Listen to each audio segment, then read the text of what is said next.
এক সুপ্রতিষ্ঠিত ছেলে তার বাবাকে গিয়ে বলছে, বাবা, তুমি না বলেছিলে পিতৃঋণ নাকি কোনোদিনও শোধ করা যায় না?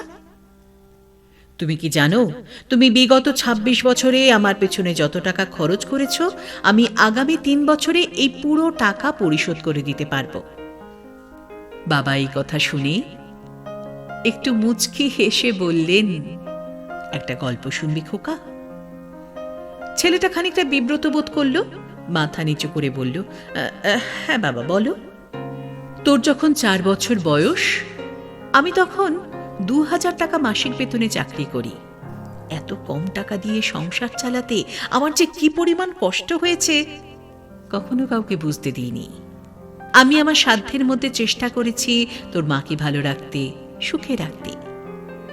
কিন্তু যেবার প্রথম তুই স্কুলে ভর্তি হলি, সেবার আমরা দুজন, মানে আমি আর তোর মা মিলে ঠিক করলাম তোর পড়াশোনা চালিয়ে যাবার জন্য আমাদের ঠিক কি কি ত্যাগ করতে হবে। তুই যেবার কলেজে উঠলি, সেবার অবশ্য আমাদের অবস্থা মোটামুটি ভালো, কিন্তু কষ্ট হয়ে গিয়েছিল তোর মা অসুস্থ হয়ে পড়ায়। ওষুধের টাকা জোগাড় করতে গিয়ে দিন রাত পরিশ্রম করে, ওভারটাইম করে, বাসে চড়ে, পায়ে হেঁটে, ঘর্মাক্ত হয়ে দুর্বিষহ অবস্থায় বাড়ি ফিরতাম। কখনো কাউকে বুঝতে দিইনি, এমনকি তোর মাকেও না। একদিন শোরুমে একটা বাইক দেখে এলাম। রাতে স্বপ্ন দেখলাম আমি বাইকে করে কাজে যাচ্ছি। কিন্তু পরদিনই তুই একটা ল্যাপটপ আবদার করে বসলি। তোর কষ্টে আমারও কষ্ট হয় বাবা, তাই আমি তোকে ল্যাপটপটা কিনে দিয়েছিলাম। আমার তখনকার ১ টাকা, তোর এখনকার ১ পয়সা। কিন্তু একটু মনে করে দেখ, তুই সেই ১ টাকা দিয়েই বন্ধুদের সাথে ঘুরতে যেতিস, ব্র্যান্ড নিউ মোবাইলে হেডফোন লাগিয়ে সারা রাত গান শুনতিস, ট্যুরে যেতিস, পিকনিক করতিস, কনসার্ট করতিস।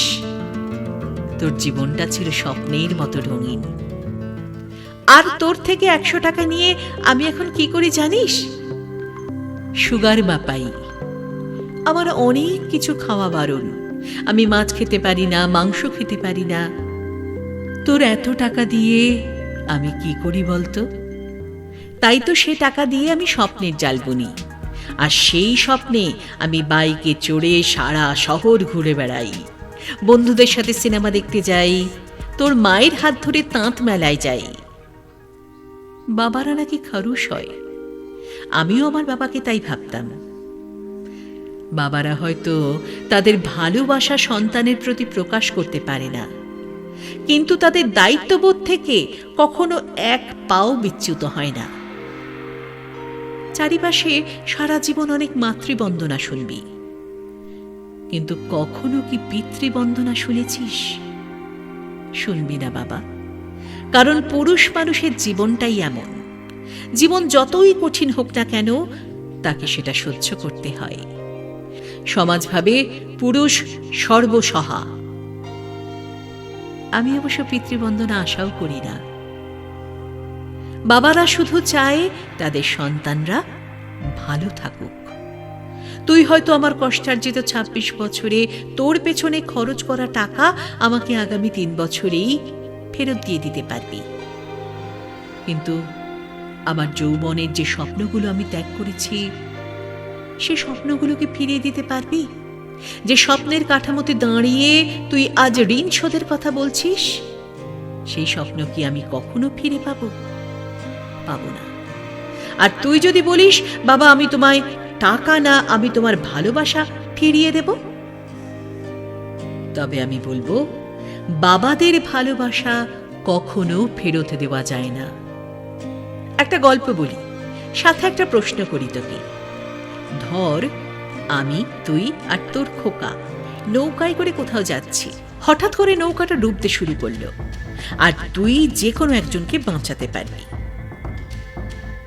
কাকে বাঁচাবি বলতো?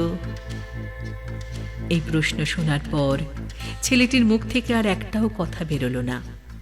বাবা তখন বললেন, ঠিক আছে, উত্তর দিতে হবে না, আমি জানি উত্তরটা। ছেলেরা বাবা হয়, কিন্তু বাবা কখনো ছেলে হতে পারে না। পৃথিবীতে সবচেয়ে কঠিন কাজ কি জানিস? বাবার কাঁধে সন্তানের লাশ। আমি চাই আমার শেষ যাত্রায় আমি তোর কাঁধে চড়েই যাই, তাতে করে তোর একটা ঋণ শোধ হবে, কোলে নেওয়ার ঋণ।